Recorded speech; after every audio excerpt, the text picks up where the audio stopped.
Hello and welcome to Conversations with the Voice of Reason. I'm your host, Benjamin Boyce, and today's conversant is internet sensation Justin Murphy, who recent tweet about fatherhood and the monstrous thoughts within him with regards to spending time with his child hit the internet like wildfire, and he became the butt of many a joke and yet the beginner of many a conversation about the thoughts that fathers have. And in this conversation, we get deeper into his thoughts about father's thoughts and his other work sociologically and so on. You can find his work linked in the description as well as links to support this channel. Without further ado, here is Justin Murphy. Are you a monster? That's the question of the week. No, or only to the degree that inside the thoughts of husbands and fathers everywhere are monstrous thoughts that wives and children would be terrified to learn the truth about. Maybe in that sense I am. But I think inside the mind of any father, it's a monstrous place. Does it necessarily, or just as a matter of course, matter of nature? Husbands and fathers have this kind of universal shared conspiracy to keep everything hard silent and secret. And that's good. That's how it should be.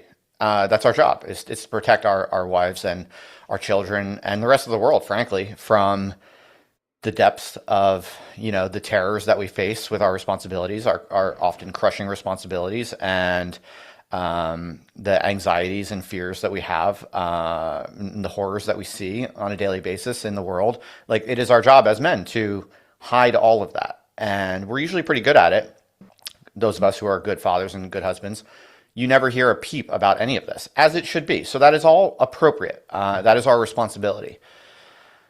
But if women could see the half of it, I think they would be stunned by how hard it can be, how ugly it can be, the sheer terror sometimes.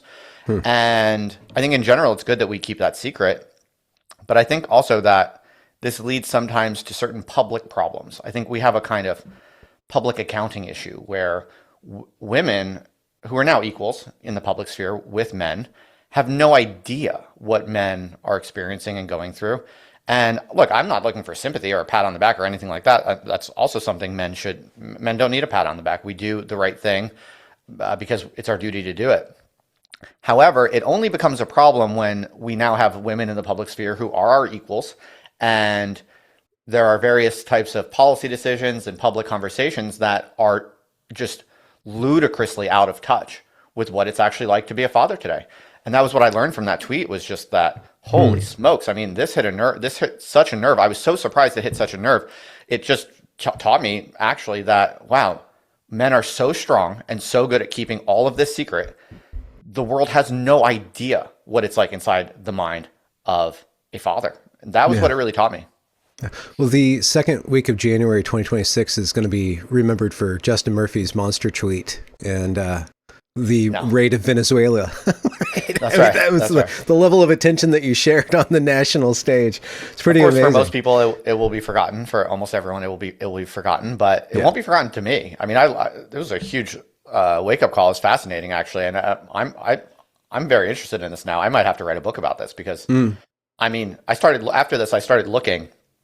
What kind of books are there? Like good books about the truth of the mental experience of fatherhood, especially today. And that's a separate conversation we can have if you want. I think contemporary fathers face challenges and struggles psychologically that have never been faced before in the history of humanity. And no one's talking about it for exactly the reason I just said, is that we do have this honorable agreement to keep it all secret. And though I think that's good many times, I do think that as women become equals to us in the public sphere, we probably need to relax that universal paternal secrecy a little bit, because I think the world needs to understand a little bit better what it's like in our heads. Well, what is especially difficult about fatherhood in 2026 in current year? Since that tweet went so crazy, I've thought a lot about this all week. And if I had to summarize it, what I think it is just that it's become so complex. It's a complexity explosion. That is essentially the problem. It's a complexity explosion. Just the sheer number of issues and problems and threats that we have to think about and be vigilant towards has exploded in modern times, in our kind of digital postmodern capitalist context. The things that the number of things that you have to worry about and the gravity of each one of those is greater than ever.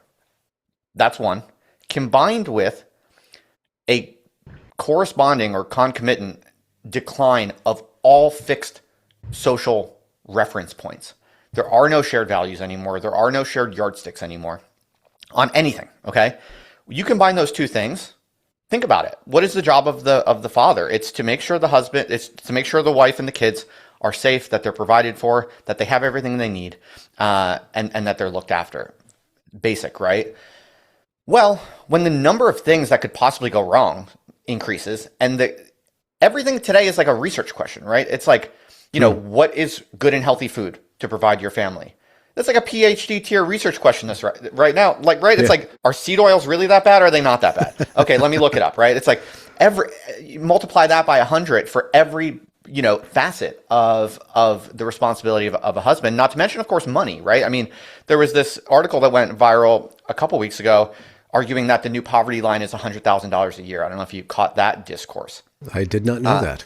There were many rebuttals and there were many problems with the article. It was overly provocative, but it went super viral. And the reason, and so even if it was wrong, the fact that people could think that's plausible, that $100,000 is now kind of a year, $100,000 annually is the poverty line. The fact that so many people could believe that, it just shows how we don't even know the difference between rich and poor.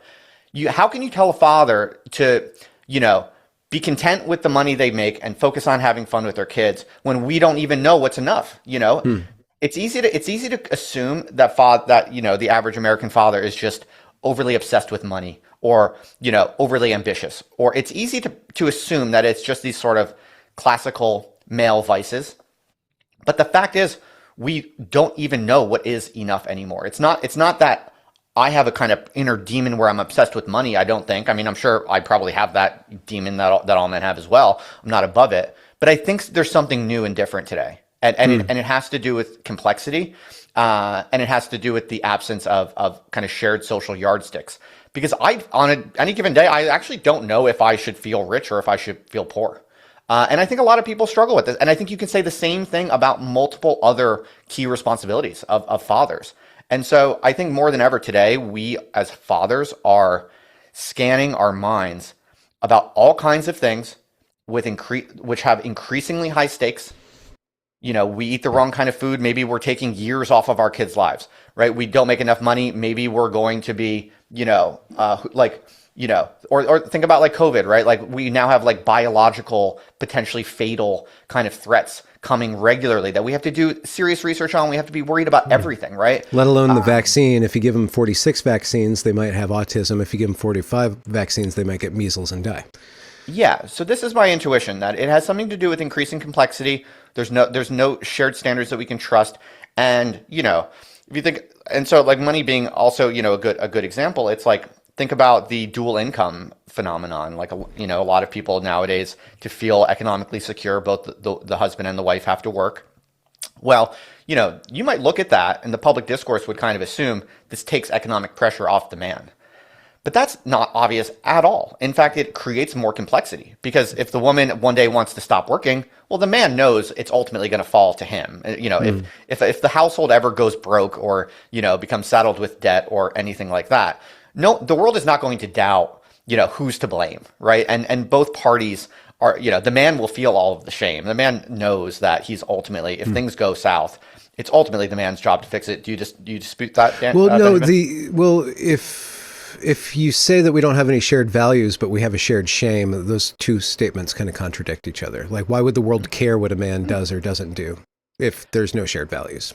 Yeah, that's a good point. That's a good point. I guess what I would say is that in the cultural chaos that we have, where society can't agree on any types of standards and everyone has wildly different ideas, I guess I would say that in certain catastrophic failure modes of life, we revert to kind of hard biological tendencies.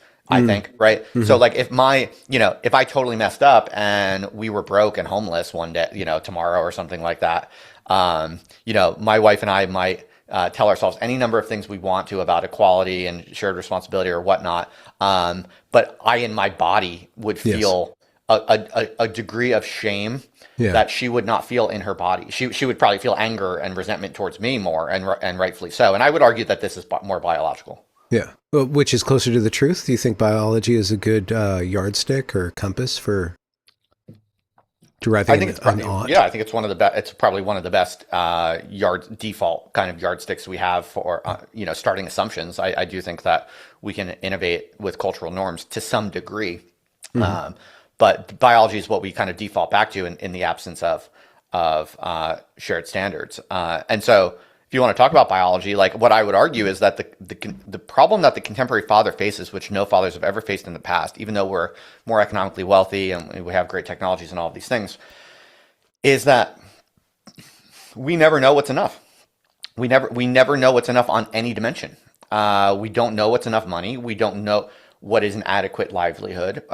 We don't know, because think about it, like what you really want to feel as a father is you want to feel that your loved ones and your peer group in society just respect you. You want to feel that you have arrived at your station, I would argue.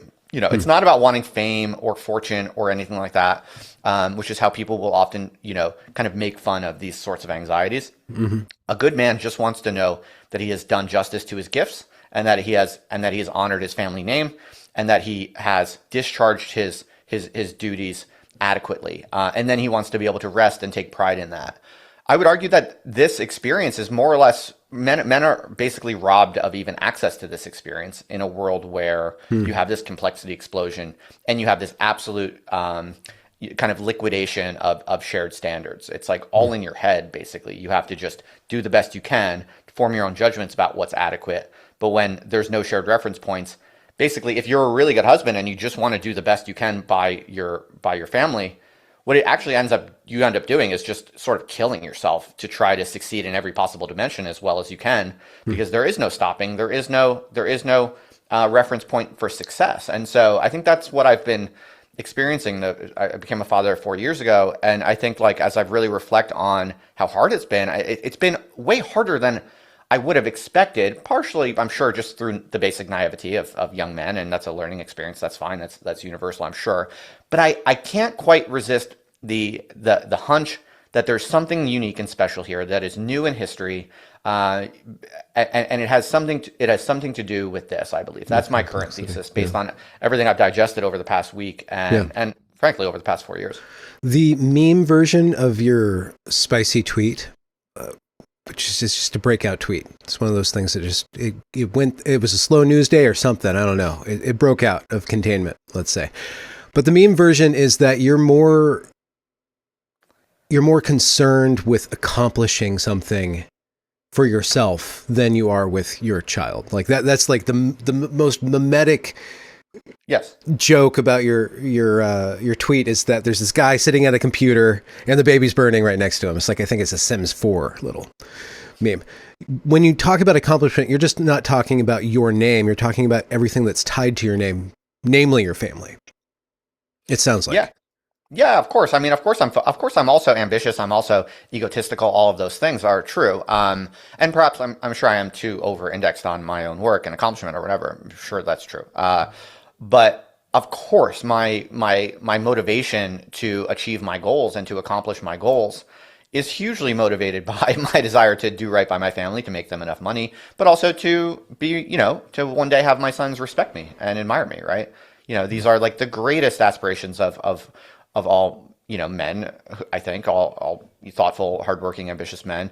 These are, of course, the biggest motivations. And I think contemporary fathers, I think I'm not the only one who lives in frequent terror about, am I doing enough? Am I making enough? Am I accomplishing enough? Have I risen, quote unquote, high enough? It's very easy to tell men, like, to be humble, be content, and focus on loving your family. But if you're too content, you might not be loving your family, because you might not be trying hard enough to honor them and to earn for them and to do honor to the family's name. So it's not easy. None of this is easy. I mean, that's what is so silly about the big outrageous response to my tweet is everyone seems to think it's easy or straightforward. It's super complicated. And I think that's just because people have no clue what it's like to be a father today, because no one talks, because we have this, generally noble, shared commitment to each other as fathers to keep this stuff buried. So I stumbled upon you when you got in trouble. You became a disgraced academic, which was that was the thing to be in 2017, 2018. And you followed that particular path, academic to podcaster kind of pipeline. And then we kind of dropped out of touch, or, I just kind of kept tabs on you, but you converted to Catholicism at some point. I'm wondering if No, Catholicism... sir, I was raised Catholic. You were raised Catholic. Yeah, okay. but you're not Did you totally have wrong in the sense that I came back to the faith. Okay, so you came back to the faith. I'm wondering to what extent religion smooths over that neuroticism that you're talking about. Gives you some sort of shared goal, gets you out of your head into some sort of universal order. Is that the answer, or is it not a sufficient answer in this level, this world of complexity? I think you're spot on. I think it is the best answer we have, personally, and on some level, the only answer we have. Historically, I think there were more, kind of intermediate social reference points, but often those were themselves kind of grounded by religion as well. So it's not accidental that I think religion and the kind of personal relationship one has with God or one's church is all that's left. And it's why I do think it's increasingly important. And I think you're probably correct that it played some role in why I gravitated back that way. What has fatherhood taught you so far? How did it change you? Like your relationship to yourself, first and foremost.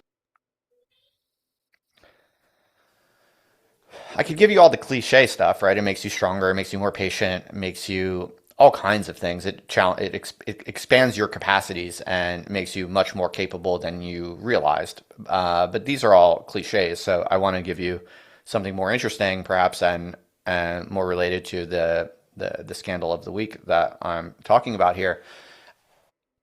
What it's really taught me, I think, is that a newfound sort of appreciation and sympathy for all the fathers in history who maybe were crazier or maybe even more chaotic or even bad in certain ways than I ever could really fathom. I think before you become a father, it's really easy to kind of hate on the fathers of the past and their failures and shortcomings, perhaps even your own father. I have a good father. He's a good man. He was a good father, and he's still alive. He still is my father, but I'm no longer dependent on him. My father was fine. He was great. Good guy, good father all around, 100%. But I know some people, their fathers are not so good to them. They have some pain around this, and they imagine that they would do better, or that it's some sort of layup, and you're just an evil guy if you're a bad dad or you do something bad. Or I think about all the men in history who walk out on their families, right? I remember when I was younger, I used to, you see this in movies or in history books or whatever. There's many, many well-known examples. It seems to actually happen all the time.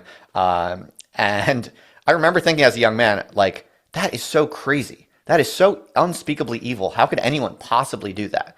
Like, I remember being really deeply perplexed and morally kind of puzzled by it. And now today, once you become a father, you're kind of like, I mean, my wife's amazing and she's great and we have a great marriage and I would obviously, it goes without saying, I personally would never ever even countenance the idea of walking out on my family. But I will say, having become a father, it's no longer such a surprising phenomenon to me. It like you can, once you go through it, you're kind of like, oh, I understand how this could, if I were just a little bit weaker, this could get totally out of control and it could actually become a unbearable situation. And so I would say I have much more sympathy for the failures and shortcomings and limitations and perhaps the catastrophic and even sometimes heinous experiences or patterns or behaviors of fathers in the past, I would say. And that's obviously not to excuse or to justify anything about it, but I would say becoming a father has made me understand much better these really dark and deep complexities of the male experience. One thing that I find fascinating that your post elicited in me is that wariness towards connection, or how certain people, there's that extrovert introvert meme or cliche, but it seems like men have an more difficult time connecting, and you brought that, the playing ball with my child, like that 10 minutes, like I need my own time. And what is that? What do you think about that resistance to connection, or that difficulty with connection, or even the lower valuation of connection, spending time? Like, what does it even mean? And why is it so important in our culture to spend time with your child? There's that song, that the cat's in the cradle and the silver spoon. Every son has a pang. Like, my dad finally spent time with me, or he didn't spend time with me, or like, what if we missed that connection? But it's really about that connection. Yeah. Missed or mismanaged. Well, one thing I'll say is that obviously you read history books, you read biographies of men in the past. Historically, fathers do not spend much time with small kids.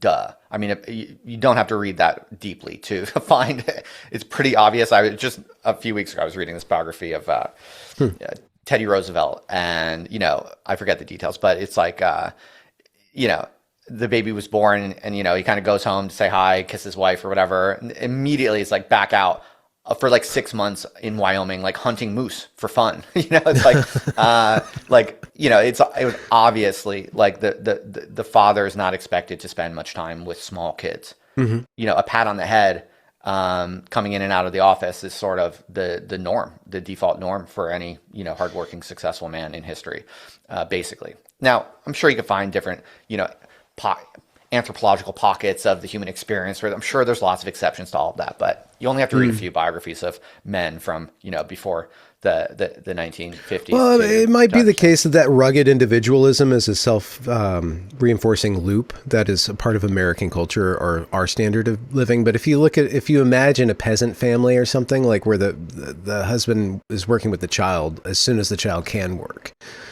the child's in the care of the father out in the field, something like that. Sure, but that's because they need the labor, right? It's not they're not playing catch, right? Yeah.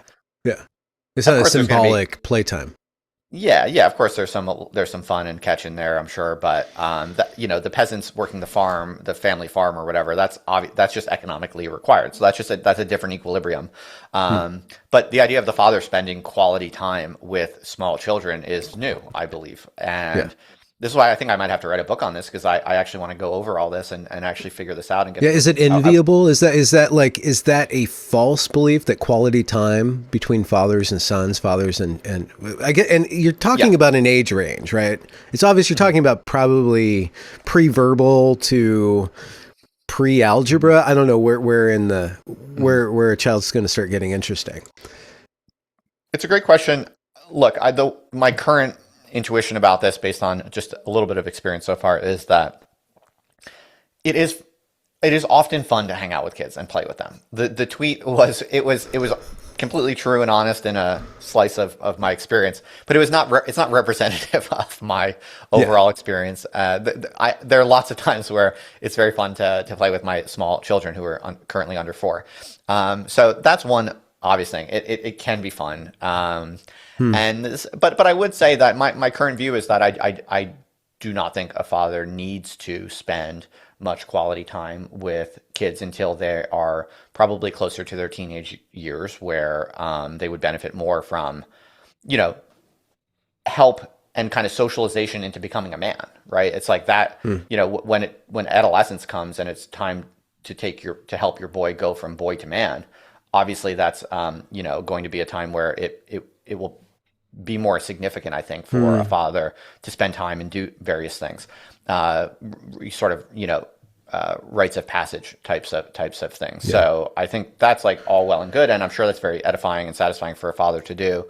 But the basic, my short answer to your question is that I just don't think much quality time is required or needed for the kid's health or well-being. I think it can be fun, and in a way, it's a privilege of the modern man that we get to enjoy these types of experiences with our kids a little bit more than maybe Teddy Roosevelt would have or whatnot. But I think it's like way overdone. I mean, I think we're way over indexed as a society on the idea that men have to spend time with kids. I mean, you look at the data, the average amount of time spent between fathers and kids is increasing over time.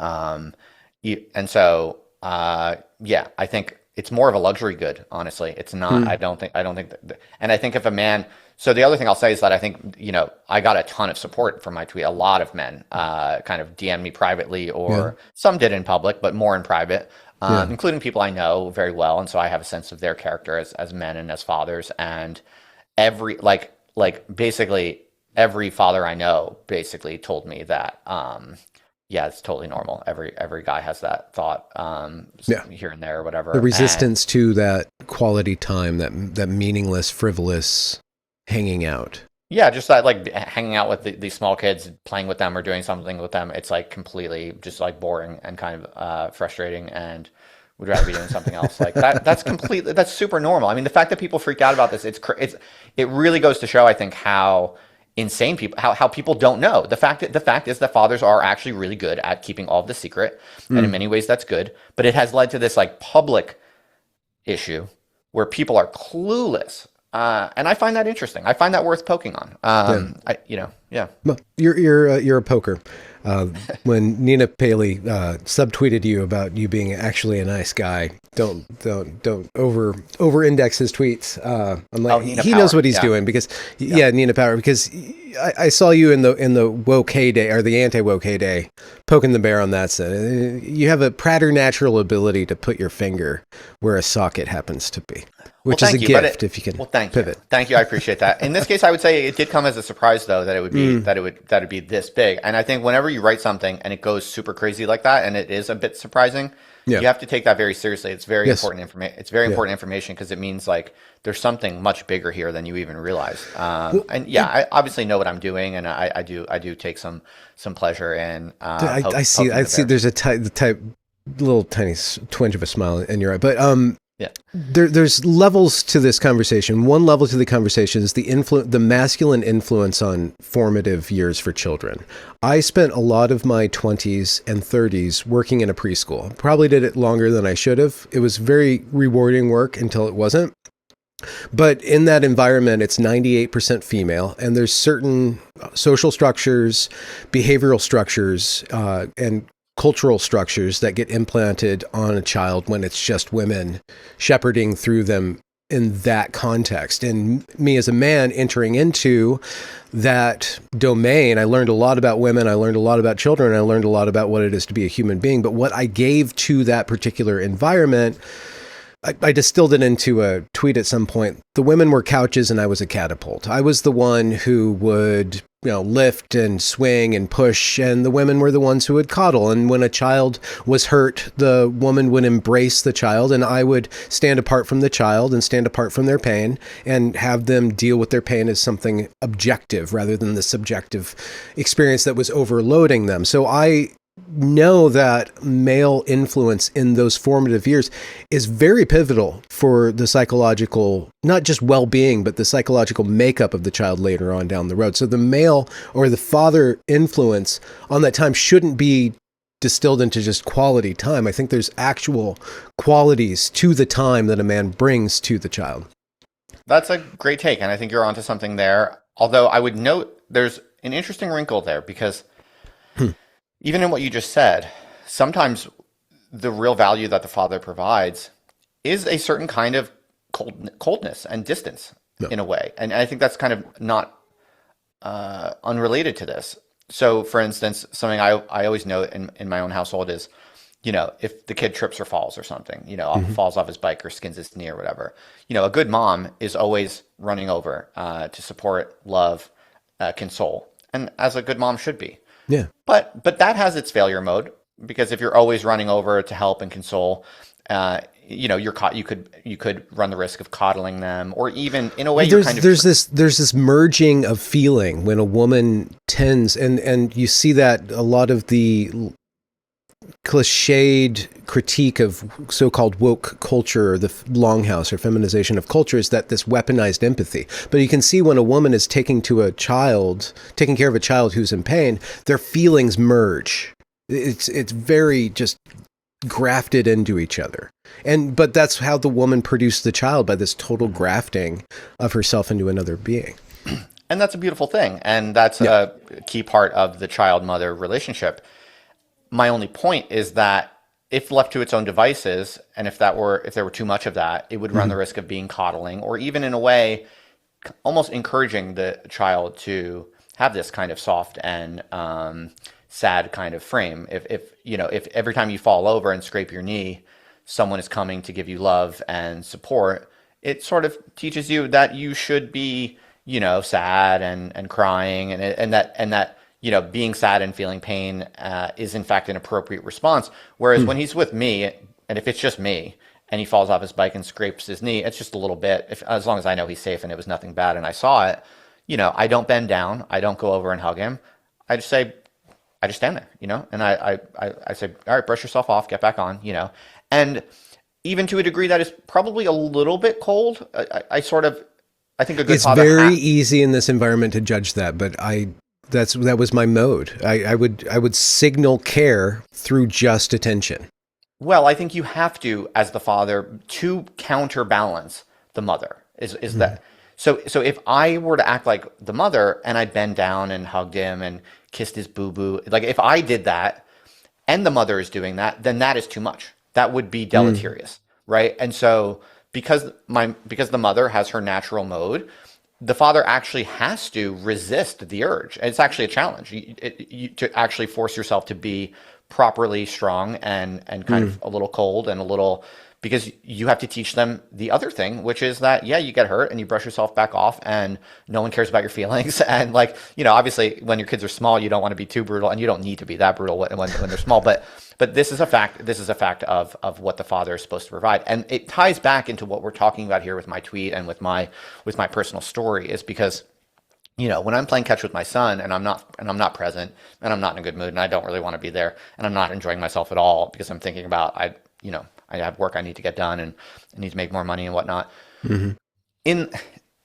In that moment, I am actually doing what in some way, maybe in that moment I'm over the top or whatever, but that is a proper fatherly attitude. And in fact, you even want to show that to your son. You want to show to your son that, I don't sit around playing ball all day. I actually, I do hard work, and even though I might not want to do it, I do it, right? And so it's much more complicated than people on Twitter are able to process. And so, if I was too generous with my time and too happy to play with him, and I just found it so fun to play catch with him, and I'm, exuberant with joy playing catch with him, like, in a way, that's teaching him that's not teaching him what you want to be teaching him, and that's not really your job. He plays with his friends at school, and his you know what I'm saying. So it's like, it's very complicated and it's very sensitive. I think there's something in our culture via our media where it's become a trope in television, movies, books, where the distant father is immediately seen as some sort of psychic wound that a man needs to overcome. My dad was too distant. I think that there's a level of pain there that is good to understand and to grow through, right? But it's become such a taboo. The distant father is just it's like Darth Vader's the distant father. He's like this mangled, weird creature way far away that you have to kill, right? It's this Oedipal memeplex that maybe is just overstated. I think so. I absolutely think so. It's like I said with Teddy Roosevelt, it's like, do you want your dad to be playing catch with you every day in the street, or do you want your dad to become a Teddy Roosevelt in his domain, right? Yeah. It's like, obviously, what my 4-year-old son wants in that moment, he doesn't know. But I wager that when my son is 18 or 20 or 25, I suspect he would be much happier if his father achieved something epic with his life rather than, spend all of his time having fun and playing little games inside or outside of the house. Yeah, I guess the response to your tweet is magnified, and I guess your tweet itself magnifies or takes a close look at that resistance that you're feeling in that moment, that resentment. that you feel in that moment, that your child is robbing you of something. That is, what is that child actually robbing you of? Is it just a discomfort, or is it really something terribly difficult that you're going through? And by focusing on that, are you not doing the same thing that the prototypical wife does by coddling that feeling? Aren't you supposed to be distant from even that feeling of resentment? Notice, Yes. see it, contain it, express it, maybe? Yeah. Absolutely. That's totally right. That in an ideal world. And also, as I said in the tweet very clearly, none of this was visible on my expression or my body language or whatever. It was, this was after the fact writing a reflection on the interior, the inner monologue. So in a way, I am, in practice, I keep it all together. But yeah, I think the practical upshot, actually, if you had to, because I read all these tweets and really thought about it a lot, and the feedback and the critiques that really made sense and kind of stuck, that I respected and digested, sort of all converge on the following. A couple things. It really is basically an issue of time management, and like having different times and spaces where you have the appropriate kind of attitude. And so a lot of people roasted me for the 9 a.m. This was, I love this. People were like, how could you be waking up at 9 a.m. or you're not awake yet at 9 a.m. This was really funny. And it's kind of funny because, I mean, it was a Saturday and it was like the day after New Year's. So it's like the one like week where I take a little bit of a holiday.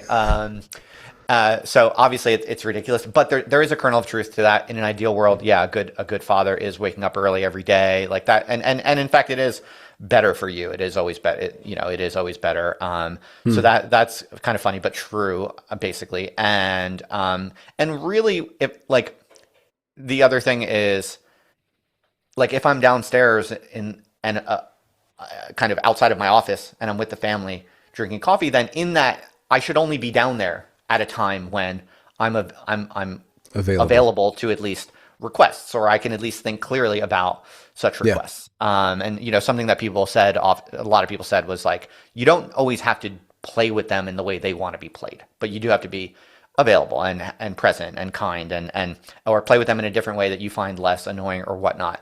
And the fact of the matter is that, like, often the hardest thing is just like, especially when you work from home, especially if you're like a knowledge worker, right? This goes back to the complexity explosion I was talking about before. There are just so many new variables in the fatherly experience today. And there's no playbooks yet. These are all like, think about that, like work from home, knowledge work. These are like fundamentally new things. And knowledge work sounds Marxist, but you mean something. Well, you know what I mean? Like, that's the self-flattering term. That I think the insulting term is like laptop worker. Okay, I just want to clarify. Information worker, whatever. But you brought up time management, but the space management, I think, is something that needs to be explored too. It's like time and space, and it's where you're present. And waking up early. All of those things, all of these things, I would say, are kind of little facets in the same bucket, which is in fact, like a really crucial one here, which is just basically, having the right attitude and the right times and places throughout the day and throughout your kind of spaces as a father is huge. And so, like, that was kind of the reason I think I was so kind of upset that day, was because it was like a perfect storm of, well, also someone tweeted, this is, I think, very astute, was that the reason it went so viral is because it was at the end of the holiday break when all of the parents had the same feeling that I had, and people were just like projecting and going crazy with it, So that's a part of it as well. It's like everyone was home with their kids for like a long time, right? And so on that day, on that fateful Saturday morning, when timely meditation, I slept in a little bit. I'm drinking my coffee 9 a.m. at the kitchen table, and he asked me that if I would play catch with him in the street. Like, in that moment, my real crime was that I was not present or conscientious about what am I even doing that moment. Like, am I relaxing? Am I going to go to work in a minute? Am I available for play? Do I want to play or not play? I was just not really thinking about any of it. I was sort of unbalanced and just sort of blah. Mm-hmm. And that was the real crime. Because then, when he asked me if I want to go play, I don't really have like a strong I don't have a strong sense of my schedule that day. I don't know if I want to say yes or no. I kind of don't feel like it, but I want to be nice. And so it's like, that's the real thing underlying all of this. And so you got to get all that stuff like super, super on point to be able to like deal with all of this stuff. But I think when you really unpack it and you double click on all those little facets, the reason I'm doing that is because I think it demonstrates this complexity thesis of mine. Yeah. Just to focus in on the tweet, you framed it, am I just a monster? Where did that feeling of being a monster come from? Inside you, or just was it a projection of like social opprobrium or? Well, no, it's because when I'm playing with my kid, I don't want to feel like I would rather be doing something else. Like, no, I'm not kidding, Benjamin. So you do care about spending time with your kid, and you want it to be quality time. Yeah, of course. Ironically. Of course. Yeah. Of course. I don't think a father needs to or has to spend that much time with their small kids. I think that's true. For any like important reason related to their well-being or development or anything like that. I do totally think that's true. But when I do spend my 10 minutes a day or maybe 20 minutes a day that I want to spend, I want to be happy. I want to enjoy it, right? And so this has happened, it doesn't happen all the time, the experience that I testified to, but it happens enough that like, on this particular morning when it's like holiday break and it's a new year and I'm playing catch and I'm thinking to myself the whole time, I'm just thinking, I don't really feel like doing this. I'd rather be inside, and I'm like slightly begrudging it. Although, as I said, I'm outwardly completely having fun. Like it's not, I'm not like making my kid feel bad at all. But in that time playing with him, and I'm thinking, I do not enjoy any of this. I walked in the house and was kind of like, what is wrong with me? Like that happens too much. I don't like it. I feel terrible about it, but I don't actually fully understand what it is or how to solve it, because I think about the causes and I think like, no, those are just real causes. Like these are real things I have to figure out, and I don't have solutions. I'm doing the best I can, but this happens more than I would like, and it's effed up, and you don't ever want to feel like that, right? So it was an honest reflection of just like trying to figure it out. No, it's very evocative, and yet at the same time vulnerable. It's an artful tweet, and instead of going out into Wisconsin bag a moose, you hop on Twitter and you bag a viral tweet, right? So it's kind of the same thing, but you're still physically located in the same situation. I've seen this a lot in the last 20 years since the development of the smartphone, where a dad will be with his family but not there. And managing not being not there is something that I think everybody should reflect on, especially men. And if you're not going to be there, don't be there, right? Exactly. It's showing something. I agree. I completely agree. And I think a lot of people mention phones and dopamine. And for what it's worth, I think that's completely right. And I think those people have my number 100%. I don't think I'm, pardon me, a little burpy. I don't think I'm much worse than the average guy or whatever, but I think that's quite bad, actually. And so I'm not that bad, like on my phone all the time in front of my kids or whatever, but I'm definitely, my discipline with the phone is not good enough at all. And I think that is a huge variable. I probably was drinking my coffee and probably scrolling Twitter, probably, I don't remember exactly, but I do that enough that I consider me guilty as charged. And that just goes back to, time and space management and all of that. But it also goes to my point about complexity. I mean, this is new. It's all new. Like no fathers ever had to deal with this. Okay. And so put that on the list with all the other things that I mentioned and haven't even mentioned yet. And like how, I mean, and combine that with the fact that the whole code of honor among fathers is that you do not complain and you do not share any of this. It's a perfect storm of catastrophe, I think, Have you been able, I'm sure that it's just information overload. Talk about complexity, the amount of the sheer volume of information coming your way in response to your tweet has got to be all over the map. But have you, at this point in time, are you reliably certain that you can answer a question about what are the female typical responses and the male typical responses? What are some of the feedback from women that you've gotten that's been on point or totally off base, something like that? I think the general response from women is that this is absurd and silly and borderline, if not completely misogynistic.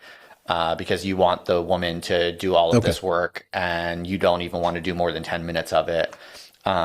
So the general response is like, that's evil, that's selfish, and it's ridiculous because it's not that hard. And also it's, you should enjoy every minute of it, because if you don't, you must not love your kids. This would be like the general, gist of it. And it's complicated because we now live in this world where women have public profiles and women write on Twitter and they get to express themselves, which, hey, I'm not going to try to roll that back personally. I do think we have to, as a civilization, we'll be increasingly asking ourselves about the ramifications of women's liberation, because I think it's very complicated. But I don't hate women. And my wife is, very brilliant person She a who's done her knowledge own. worker too?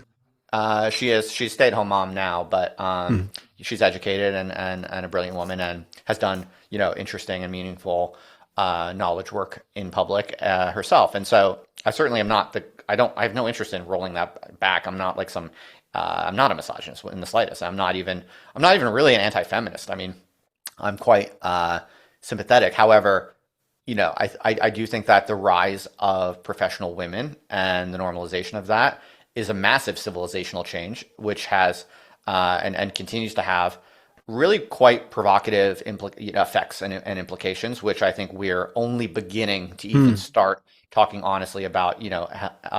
What's her name? Helen Andrews, is it her piece recently going really viral? And I think she's clearly onto something.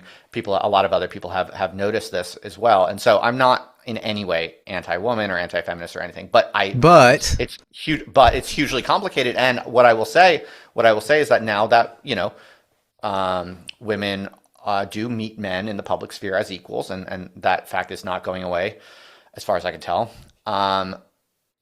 We have to, I think, start questioning this conspiracy of silence that men have generally kind of agreed to not talk about these things. Like, it is, in fact, the kind of honor code among men not to talk about these things, and for good reason. But when I share a very simple and honest little story about my own shortcomings, I mean, it was very self-deprecating. It was not. It was just a simple little reflection and wondering about my own issues. And I'm seeing tons of women, often public-facing women, replying to me or quote tweeting me and trying to dunk on me or whatever, as people do on Twitter. Well, we have a problem now. We have a problem because the most women they know nothing about the experience of their husbands, because it is precisely our modus operandi to not share anything. And so what I noticed was a lot of extreme naivety, frankly, among the women who were engaging with me.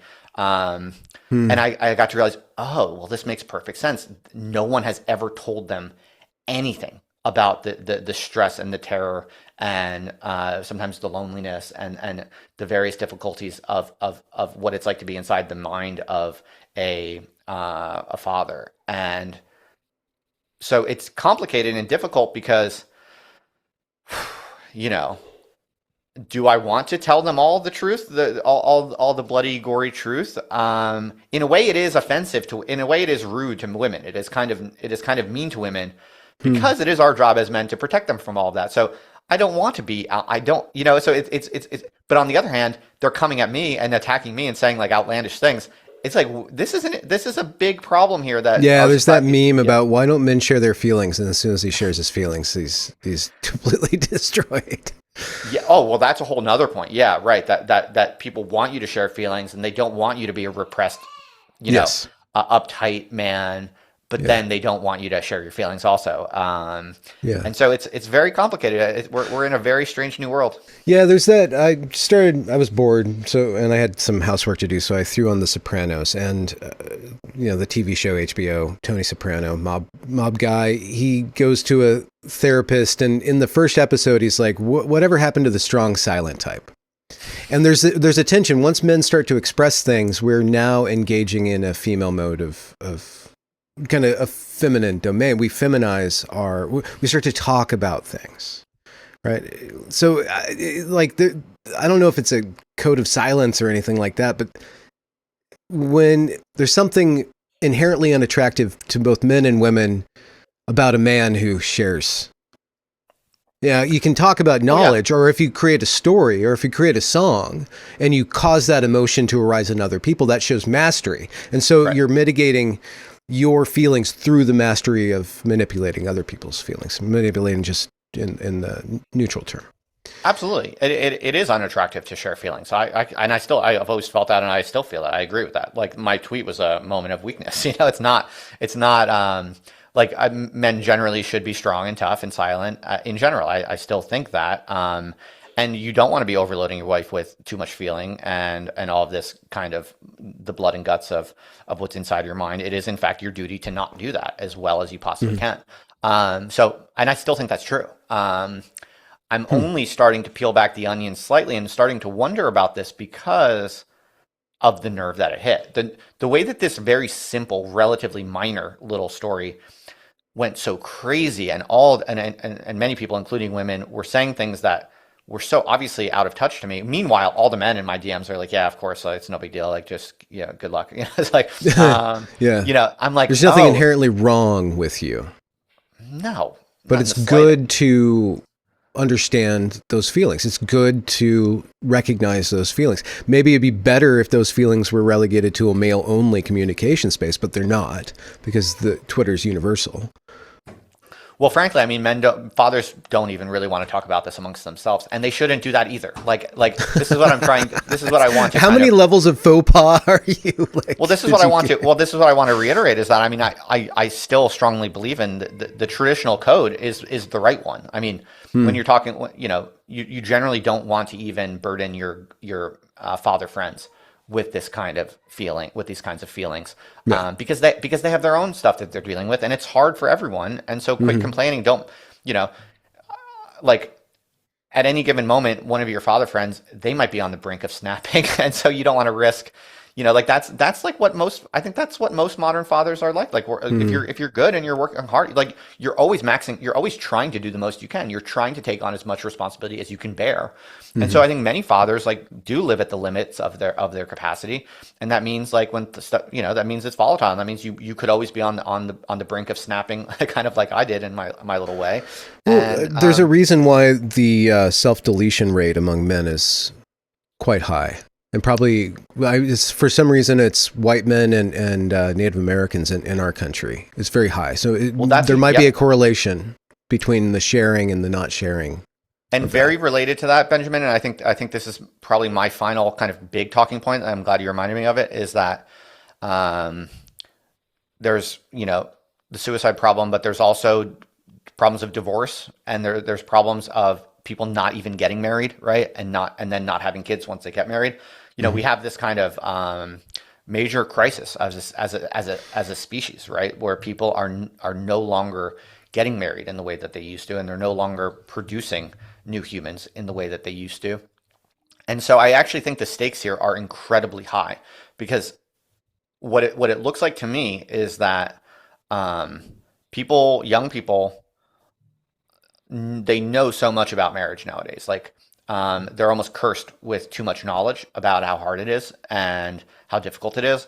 And I think that's one of the reasons why a lot of people are just choosing to not get married, or they're choosing to not have kids, because they look at how hard it is to be a modern parent, and they know from their friends and stuff they've heard around the grapevine. They're just like, no, I'm not doing it. It seems too hard. And the fact is, some of them, given their temperament, they might be correct. And so we need to be able to talk about this. We really need to be talking. We in a way, my thesis would be this: that the good fathers of the world and the great fathers who are greater than me, who are stronger than me, are at this point in modern history, I think, a little too good at being super strong and super silent. They're bearing so much difficulty and complexity and hardship, kind of interior hardship. They're so good at bearing it responsibly and dutifully, and not complaining at all, that they're actually robbing the entire civilization of a massive reckoning that needs to happen, basically. Because I think the basic terms of life as a modern parent in the United States or in the Western world more broadly, it's it's too complex, it's too crazy, it's too unmoored that, you know, no one's going to choose to do it anymore if we can't actually figure out what it is, how it Hmm. works, and how to do it in a way that's truly happy. Like like pretending to be happy when you're really just being strong and silent is not really, like, it's honorable. It's very strong, and it is the man's duty in a certain way, and I give that full credit. But on at a certain point, it's lying to the world. And at a certain point, it's actually another responsibility of the man historically is to look at public problems and to say the truth about looming public problems, even if it's maybe personally costly to you or you're not supposed to do it. Right. So I would say what we're starting to see probably is Hmm. this kind of duty to silence and mature, kind of suppression of feelings, really, that is the father's responsibility. I think at a certain point, it comes into conflict with the man's duty to simply tell the truth about the world and its difficulties and complexities. And um, you know, I think we're now at a point where actually the greater duty is to start telling the truth about some of this stuff. Yeah. So I agree with the caveat that the way we speak about things also needs to be looked at to avoid psychologizing them. I guess to be honest and reflexive at the same. I enjoyed. I I honor your response to the good faith critique that you received. In one respect, like this tweet has caused me to hang out all day with my kid or something like that. Right? Yeah. You put it out there and you let it do what it did, and then you took from it more information that could help you. Right. So you engaged in the actual conversation that followed from that. Just we know that men have it hard, and the red pill movement, the MGTOW movement. You see these groups rising up and kind of going through different processes of flourishing and then becoming calcified and internally incoherent. But you see also a lot of these 20-year-old men. There's Nick Fuentes is manifesting the will of young men, and there's a lot of difficulty that he's bringing up, and a lot of like slipperiness with what to do with these young men. They don't have a story. They don't have a country to die for. Why would they die for anything, right? They have these looming problems of just smoke hashish and give your life to pornography. Why bother? What is the value of marriage? What is the value of fatherhood? So the conversation doesn't end at it's fucking hard. It begins at it's fucking hard, but why do it? Yeah, that's exactly my point. That people can see from the outside that it's incredibly hard. It seems incredibly complicated, even from the outside. Like, even not even being in it, like, people can see um, this from the outside. It looks like a raw deal. Now, I will say, well, something you learn becoming a father is that it is worth it. It is in the end worth it. There are kind of mysterious and deeply intense joys that come from being a father and a husband. And it is like, I'm only 4 years into being a father, but it's obviously worth it. But it is incredibly hard also. And the ways in which it's worth it are very hard to describe as well. In fact, they're famously hard to describe. People often describe them as indescribable, and that's because there's a lot of truth there. I mean, it is impossible to describe on some level. And so the good stuff that makes marriage and kids worth it is not easy to communicate or to convey. But the all the complexities and problems and difficulties are easy to imagine and to conceptualize, right? And so Mm-hmm. you're a young person, you're a young man or young woman looking at the prospect of getting married and having kids. Or yeah, never mind the difficulty of finding the correct partner in this Never mind today's that. so-called market. Even that it's a market is a red Exactly, flag. exactly. And so it's not enough to just tell people, oh, kids are great, marriage is great, you should do it. It will give you joys you can't even imagine. when they can just look and see how hard it is, and then they can also look and see all the damage that comes about from people, all the divorce and all of the chaos and Not to of the mention all modern. the CO2 emissions. I mean, come on. Yeah, and so I think like I think we're probably as a species way overdue for a kind of recalibration or reaccounting of what exactly parenting is and what it means and what it involves Hmm. and what it requires in this kind of postmodern age. My tweet indicates to me that we have not even scratched the surface Hmm. of certain really basic realities, and I'm now just becoming infatuated with this question, like as a research question, as something to think about maybe working on. How would you describe your frame on how you would investigate this? Socio-political, sociological, psychological, philosophical? Like, where would your frame start from? Personally, I have a background in empirical social science, so I'm quite interested in the data, and I've already started kind of digging into this. I Hmm. think there's probably just a basic empirical story that has not been fully told, but I think combining that with the more qualitative findings, starting of course with just the intuitions that I have through my own Hmm. introspection, but then yeah, trying to learn a little bit more about the current landscape of I think this is one of those cases where it would actually be really interesting and probably very profitable to do interviews and Hmm. that kind of human level soaking and Hmm. poking, as they call it in sociology or anthropology. And Oh yeah. I'm suddenly really fascinated by this. I think there's been like a big embargo on all of this material, Hmm.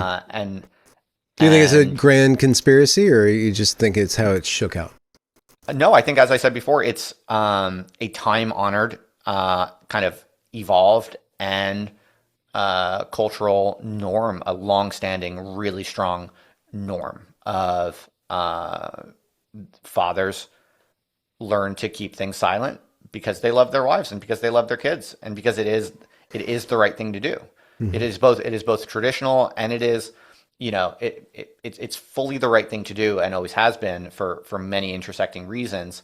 My only contention is that kind of I think postmodern digital feminist capitalism changes the terms of the game a little bit. And Hmm. so the regime of that male code of honor probably just think about it. I mean, think about how big a change how big a change feminism is, right? Like women went from having no rights and being in the home to being not only really equals to men in the public sphere, but increasingly sort of going above them. They're doing better in school. You think Hmm. about like a lot of the journalists or whatnot are women and right, and so it's not just equalized, but in some non-trivial way, women have now kind of surpassed the men in the public sphere in a certain way, and so Where does that you leave men?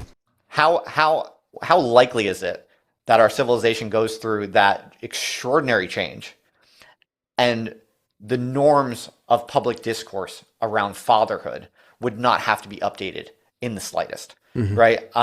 Unlikely, right? And to the degree the norms of fatherhood have changed since feminism, they've just been feminist. It's like, and that's a little too easy. That's a little too simple. Okay, so I'm increasingly convinced there's something very big here.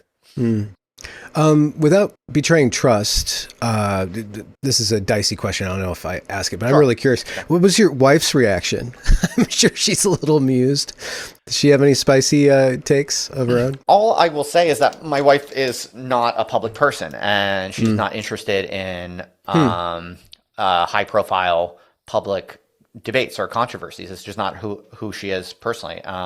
She enjoys her privacy and she wants to have a relatively private family. And so she has been a saint because she knows me and she loves me and she gets me. And I've been like this since she met me. So it's no surprise. And she knows that, my calling leads me to occasionally surface in the public sphere in a somewhat explosive way. Occasionally, I mean, this happens like every other year or something like that. I guess Hmm. so for some time now, but so she gets it. She gets it, and she respects it, and she doesn't always love it, but she's a trooper, and Yeah. she's ride or die, and she loves me, and she's awesome because it's not her temperament, but she respects me and gives me my space, and That's good. What she a understands gift. that it's all, part of like my own weird, personal mission or journey or whatever. And Hmm. so, but it's not our first rodeo, so she's all right. Mm. So your most recent book, is it out yet? The Independent Scholar. You want to plug that? My book. Thank you for asking. It's the result of a lot of hard work for almost 2 years now. Hmm. It is shipping imminently. It's in the very final stages of proofing. Basically, I actually have the proof on my desk right now, so it's mostly done. But as an independent publisher, one of the problems of that is there's no ultimate deadline. You can kind of keep Yeah. adding, keep improving, and so I'm going to cut myself off though imminently, and it will be shipping. And yeah, it's called The Independent Scholar, and it's basically 6 case studies of 6 of the greatest thinkers in history who were essentially independent scholars. People don't realize that a lot of the greatest thinkers in all of history were independent people making it on their own outside of institutions altogether, carving out unique and weird little niches for themselves. And we obviously today have this world where that's a lot of people now. There's a lot of some of the greatest thinkers out there in the world right now just write a blog or a newsletter, or maybe they're on YouTube or whatnot. So this is not that surprising to us today, but people still today imagine, they think that this is new. They think that like the creator economy is this sort of Hmm. newfangled thing. And of Yeah. course, throughout history, all of the greatest thinkers would have had prestigious institutions to support them or to Well, their cultivate names are them. on the Or door. They must have founded yeah, it, right? exactly, right. And so I got to realizing that no, people like have no idea how that there's this sort of subterranean tradition throughout history. In fact, I think you could even make the argument that it is actually the most tried and true sort of mode for some of the greatest thinkers throughout history to no, you go your own way and you do it yourself. And you pay the bills however you want to, however you can. And what I found throughout these case studies, I look at Plato, Montaigne, Spinoza, Samuel Johnson, Emerson, and Nietzsche. And what I find throughout those cases is that what there's so many differences across all of them, but what Yeah. they all kind of have in common is that one way or another they kind of get this vocational calling to just seek the truth in the most kind of radical way that they can, and to pursue a life of of letters, as it were, and they just make money and make it economically sustainable through whatever creative combination of resources and levers and systems that make the most sense for their personality in that moment in time, given the distribution of technology at that Hmm. time. Yeah. And so each one has a very unique kind of model. There's some similarities. There's some dissimilarities. But yeah, I wanted to kind of show the world, and a lot of people who follow me and in my community this is what they're interested in, because this is kind of, I'm nothing like any of these illustrious figures, nothing like them at all. I'm just in my own humble personal way inspired by them, and I'm trying to kind of pursue a similar path in my own way. So a lot of people who follow me are trying to do the same. And I got to realizing people have no idea that in fact the way of the independent scholar is in fact one of the most time tested and even honorable and successful ways to build a permanent and sustainable intellectual life that if you're lucky maybe changes the course of history, like some of these figures. So that's why I wrote the book, and that was my objective in telling these stories, to try to understand to actually kind of show their economic models in detail Okay. and try to learn from each of these illustrious case studies how they made it work. Do you think that there's something particularly Western about the independent scholar tradition?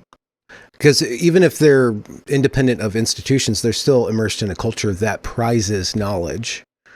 Yeah, it's a good question. I made a decision to only look at Western cases. I kind of in some of the front matter, I sort of briefly sort of allude to the fact that you can find some arguable cases in other parts of the world that pattern match to this pattern. So I certainly do ignore a lot that could potentially be included. But I think you're onto something, that there is something possibly uniquely Western. I don't talk about this, or it's not a point of mine, but in the in the cases that I selected, you do get a sense that there is a kind of unique Western spirit to at least my mental model of the independent scholar, because it very much is the kind of frontiersman attitude. It's a pioneering attitude. It's obviously Go a out, kind of shoot moose, and ignore your child kind of attitude. well, interestingly, not a lot of them, not all of them have kids. Only Yeah. some of them have kids. But again, Nietzsche did not have kids, and There's Plato. definitely a tension there, though, that Yeah, ties back exactly. to There's the tension there. Like current Plato, topic. Yeah. we don't believe had kids. Nietzsche did not have kids. Spinoza did not have kids. Um, and yeah, so there's variety there. But yeah, I think you're not wrong to connect that. Yeah. So, what else do you do besides write? You have a YouTube channel, but Yeah. there's not a lot of videos on it. Last video Well, was about, I think, 6 months ago. I just checked it, and I might be wrong. yeah, so I kind of, once I started having kids, I kind Yeah. of got sidetracked a little bit, as happens. But it is all still running. I mean, my little media operation is still alive. It's still running. It's not quite as smooth and consistent as I would hope. But hey, sometimes life hits you with kids and all kinds of chaos. So I actually kind of got pulled away a little bit with some consulting deals that kind of came up, like Okay. some companies kind of came my way and like wanted my help with like media and messaging and branding and stuff like that. So I've been working with some companies in recent years, and that kind of with the kids and that. It's all a Yeah. bit messy. I'm in a messy state, as you can probably see from my tweet. I'm a man speaking. I'm in it. Like I'm. It's messy. But Yeah. but no, the podcast, the Other Life podcast, and the YouTube channel, and the Other Life newsletter. It's all still there, and it's all still running. It's just not as consistent. I post videos to the YouTube channel, and I post podcasts to the podcast, and I write newsletters. It's just a little off and on and hit or miss, Yeah. while my life is so messy. But people can totally go subscribe to those things, and they should. Those remain and will always be my main vehicles for the work that I do and my research and publishing. The book itself also was like a huge challenge to just get that done. So Yeah. people should all that stuff is still alive, and I fully anticipate to return to it and bring it back up to a kind of full speed.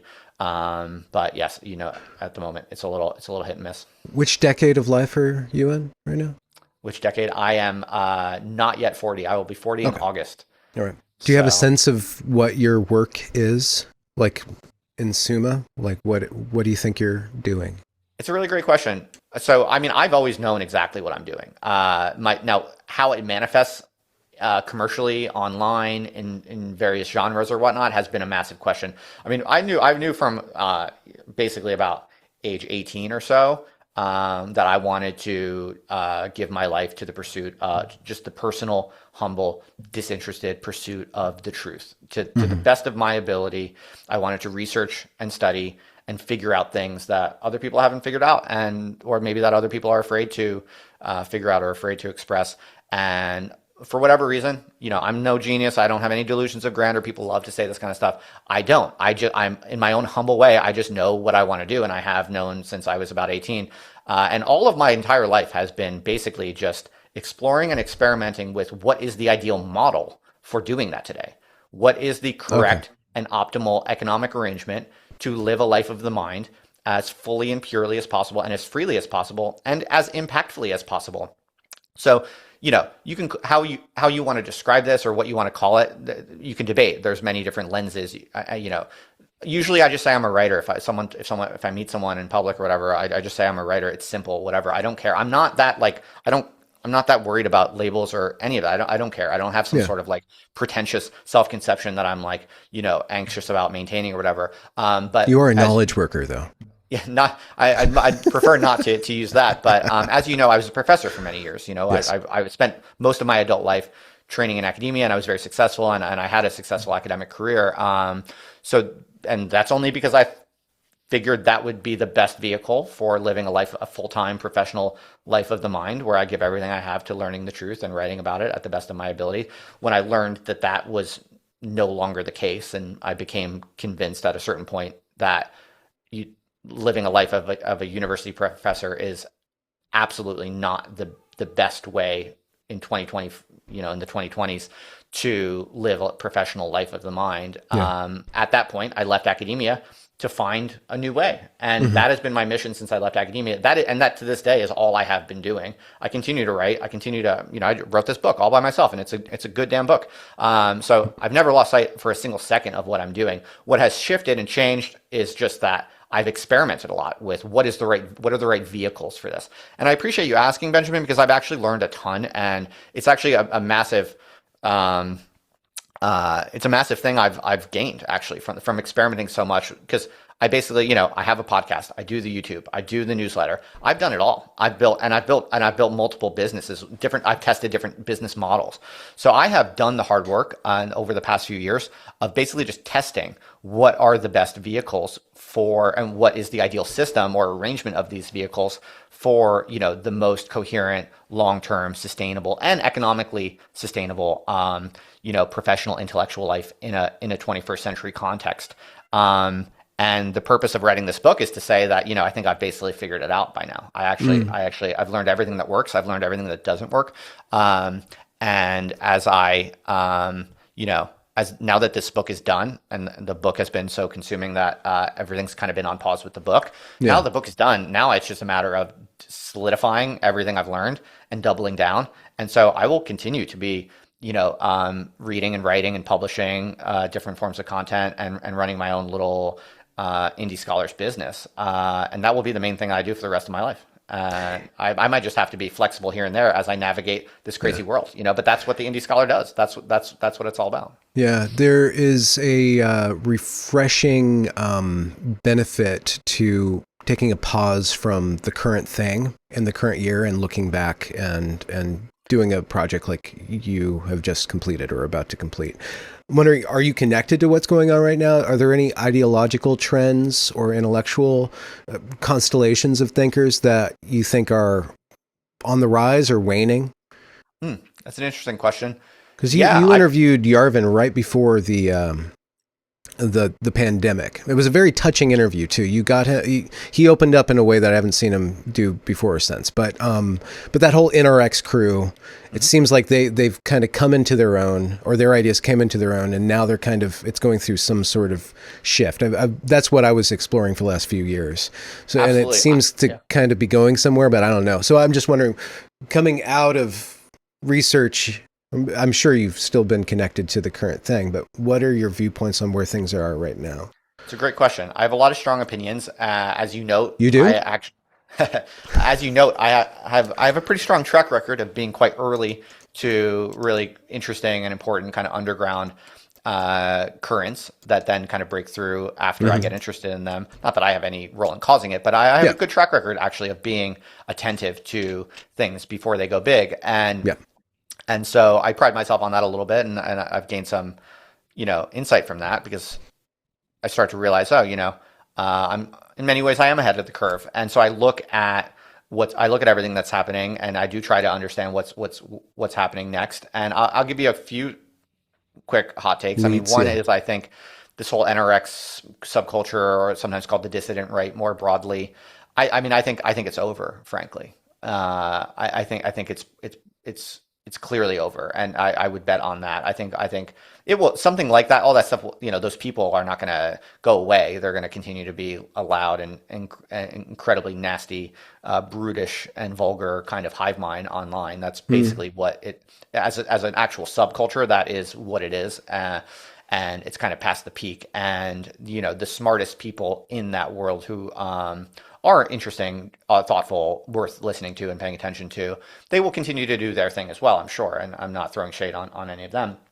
But as a movement, as a phenomenon, as a vibe or whatnot, it is well past the peak. And that's just because of Trump. I mean, once Trump gets into power the second time, it changes all the parameters, right? Because it's, in some ways, it's much easier to be hip and cool and edgy and interesting when you're out of power, right? Like once your side gets into power, the expectations are very different, and the mood is very different. And one thing I noticed is that very few people were able to, I think, rise to that challenge in a way that was impressive or graceful. Personally, I mean, and well, I don't even mean to throw shade. I just think like that's the end of that, because it was only cool and interesting and lively because it was out of power and because it was so suppressed. It was genuinely dangerous and provocative. Hmm. Now, we're very anti-woke. Like being anti-woke is not interesting at all anymore. It's not edgy. It's not a brand. It's not a personality. It's nothing. Like being anti-woke is nothing. Being dissident right wing or NRX or whatever edgy, it's not interesting. It's not so you can't lean on any of these things anymore. They're Hmm. tired and dated. And if that is still part of your identity, then you've hit your ceiling basically. And I think that's a lot of people. That's a lot of people. A lot of Well, that's projects and fine. brand, People plateau, but what's next? which is fine. Which is fine. Well, okay. To say what's next, I think you have to kind of clear some cobwebs about because some people still think that stuff is next, that stuff's only just begun. So I had to kind of give Hmm. you that preface. That's one. I mean, another hot take I have is I think also like Substack and stuff like that is also like beginning to hit the end of something or the ceiling of something. But I'll put that aside because you want to know what's next. I mean, look, forecasting is a fool's errand, so I don't have some overly confident model of exactly what will happen. But I'll tell you this: AI is very significant. I think it is the elephant in the room, and you can't answer any question about what's going to happen culturally or economically without talking about AI. And it is the most significant thing that has emerged in our technological lives in any of our lifetimes. And it has obvious implications for, well, the nature of those implications are not obvious, but it will obviously affect knowledge work, to use the phrase of the day. Hmm. And so I think kind of the highbrow thought leaders of the world are not really coming to grips with this, and I don't think they will really probably come to grips with this very well. From what I gather, the kind of the the writers and the thinkers and the scholars and theorists who I think are most interesting and important, or like worth paying attention to, are generally sleeping on this. I think I think the dominant high status intellectual perspective on AI is like writing it off, basically, as far as I can tell, or looking down on it. I'll never use this. What this is terrible. Blah blah blah. None of those viewpoints are going to be sustainable. Like none of those will hold water. And so what's next really is learning what are we really doing when we are thinking. Like if you were called to a life of thinking, if you were called to a life of the mind, what is that really? Like, what are you really trying to do? What does it mean? What is the purpose of that? What is the role of that? And I think you're going to have to have very strong convictions about that to survive what we're going through. Hmm. And I don't think many people do. I think for most people, like writing in public it's just a social activity. And some people are very brilliant and very smart and even smarter than me, much smarter than me, perhaps. And they're on Substack or they're on Twitter and they have interesting ideas and they're publishing interesting ideas because that's one way to get famous and respect and status and money. And all the power to them. Duh, that's what humans do, right? But AI is going to disrupt this. Like it's in other words, when as these machines continue to get better and better and more, I mean, they're already like, the GPT-5 Pro is already like a PhD researcher in every possible domain, literally as smart and as talented as, any PhD essentially. But it's gonna keep increasing. They're gonna become even smarter. At a certain point, it's not going to become obvious like why are you, Benjamin Boyce, thinking about something and writing about it and putting it in public as a human being? Like, why are you doing that? It's not going to become obvious at all when these machines can do it, most of it, better than you or smarter than you or Hmm. more, whatever, more efficiently and effectively Yeah. than Yeah. you. And so, I don't. I don't have super strong predictions about how that's going to look. I have a few maybe specific kind of expectations that I think Sounds people are like you have sleeping some on. good questions. What's that? It sounds like you have some good questions. What is it to be a Yeah, thinker at I this think point? I think well my hunch is that you're going to need good, strong, honest answers for yourself to even survive this. Because for most people, I think the reasons for doing this kind of stuff are going to go away. I think it's going to be incredibly demoralizing, and incredibly dispiriting for a lot of people who today think of themselves as smart, thoughtful thought leaders or whatever. And that's one thing. I think another thing though is that I think secrets are going to start becoming more valuable. I Hmm. think that like we live in this world right now where like everything's public. It pays to be public, right? It pays to write about things publicly. It pays to, if you have an interesting think piece or whatever, you write your Substack or whatnot. I think that's gonna start to go away. It's not gonna make sense. It's gonna be if you actually know something that other people don't know, you're going to have to go spin up a bunch of AIs and build some kind of crazy agentic system to actualize and operationalize what it is you know that other people don't know, or else you're not going to even make it into the public sphere. Hmm. Like we're all going to be competing with super intelligent AI thinkers and writers. Like if you actually know something that other people don't know, to even get that into the public, you're going to have to pass through this like engineering problem. Hmm. Hmm.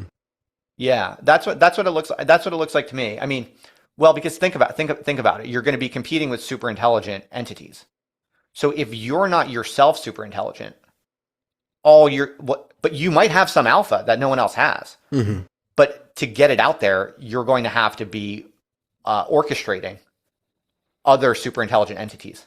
Huh. Because if you're not, then you're not going to break through the noise. Yeah. Huh. Something like that. It's not fully worked Yeah. out, but it's something Yeah. like that. Yeah. Yeah. Yeah. Yeah. Yeah. Justin Murphy, thank you for bringing your full self to this conversation. Thank you for having me. You got pluck and spirit, and I'm kind of glad you got in trouble because you started a huge discourse around it. I hope the stress. It's fascinating to get in hot water online. But every once in a while it happens to me, and I can feel the people being mad at me. I just feel it in my body. Even though I'm not, even when I'm not looking at the phone or when I can't see them, it's an interesting thing. Maybe I'm too sensitive or imagining things, but I know it's not unreal. Like whatever happens online it doesn't just stay online. It's actually a psychic phenomena. It's a spiritual force field. There's something that's actually in a very porous envelope between the taco sphere and real life. So I'm hopeful that the stress is going to impact you in beneficial ways. Do you have any tips or tricks on how to navigate that, or actually how to poke the bear? Is there an art to Yeah, the there's definitely poke? an art. There's definitely an art. I mean, you have to find something that everyone else is too afraid to talk about, Your frankly. Or like, alpha. yeah. And the one way of knowing you have alpha is when you're kind of afraid to say it. You're kind of nervous about clicking publish. Like Yeah. usually, once you have an idea or an experience or a thought or an observation, and you're kind of like, no, I shouldn't write that. Like that's when you got to pause and you got to be like, you have something here. You just Hmm. got to you got to man up, and you got to welcome the haters and brace for the haters. Hmm. But I think lots of people have these sorts of like observations or ideas that people don't like. And there's even some sort of like it's not that hard to find them, honestly. Like, I feel like there's lots of them laying on the ground. I think you have to just, that's when you know you have one, is when you kind of like, you have this insight, but you're like, I could not possibly, I couldn't say, I'm not supposed to say that, or I don't want to say that, or I'm scared of what this person will think. Like, as soon as you get any kind of negative self-talk Hmm. about like, you Am I a probably are onto monster? something. And I always Hmm. just say, like, I've always said this, like, you shouldn't, I don't think anyone should be trying to go out there all the time to just say the most provocative things to get a rise out of people. But it just comes down to like, do you actually think it's true? That's basically like what I've always felt, and I've always kind of advised people because people ask me about this a lot. Like Hmm. if you both think that it's true, if you think that it's true and non-trivially true, and that like it matters, and you actually believe it's true, but then there's also this voice in your head saying, I should Hmm. not say this because XYZ person is not going to like it. You know, in that moment, you have to ask yourself, like, well, do I really believe in the truth? You know what I mean? And Hmm. like, if you do, you should just click send, click publish. It's not, that's just how I think about it. I mean, you never know if something is going to go mega viral, but usually you have some sense you have some sense. And then there's a few tactical things, like if you actually want to invite like the war. There are some bits of advice. One is that this is sort of basic copywriting, but the first line needs to be like super spicy, like or the first one or two lines. Like the crazy thing it has to jump out fast and strong. So like, Am I a monster? It's kind of a strong opening line. I'm not gonna lie. That's a winning. That's a winner. That's a winner. Okay. Because it braces people. People are like, everyone's gonna read to the next sentence. And the other thing is like you have to put in stuff that you have to give people material to like dig in and to hate you or like to mock you or like a little error is often good. I've noticed this. Like if you make an objective mistake or an empirical mistake, like a lot of people are going to want to reply just to show that you're wrong about that one thing. You know what I mean? Or like a little low hanging fruit here and there. Yeah. You want to actually give them. You want to give them something to sink their teeth into, and the more that you can give them, the better. And so, like I will say, I don't like people. A lot of people think this is like my MO or like I do this all the time. I don't. I'm not like out there every day trying to make people upset or whatnot. But I have picked up a knack for it, and I do know a thing or two about it. But it only happens like once every other year. It's like, but those are some of the lessons. And like in this case, like I did know that it was probably gonna be somewhat viral when I was writing it. Like I did know that. But I did not have any idea it was going to be that viral. You never know. No. Yeah. Very memeable. It's funny. There's a lot of funny content in the wake. Yeah. You become the blunt of the joke, but you put yourself there, so it's funny. Yeah, absolutely. No, it's funny. And hey, I want to thank you for having me on, Benjamin. And also, I want to give you some kudos because you have been doing this forever. And good for you, man. I really applaud that. Like, it's so hard to keep these kinds of creative projects like so hyper consistent. And you've been doing this forever, and it seems like you've never stopped or paused, as far as I can tell. And if you did, you don't have to tell me. Take the praise. So yeah, good for you, and I love to see you still out there. I mean, so many people like podcasts. A lot of podcasting has kind of fallen off. Like a lot of podcasters have fallen off, but you're still out there trucking. So I wanted to give you your roses for that. Well, I'm really glad to have you back. It's been way too long, so hopefully we get every couple years rather than every 5. Hey, happy to come on anytime. I appreciate you, and I'm trying to get back out there. I kind of did get. I've been in the cave with like the kids and like a little bit too much consulting stuff has kind of piled up. But well, it's good. You got to live your life, man. Yeah, I'm intending to get back out into the public a little bit more consistently and aggressively. So I'm happy to come back on, and maybe I'll bring back on mine as well. Absolutely. Let's wrap up the recording. Thank you much. Thank you, Benjamin. Appreciate you. Boom.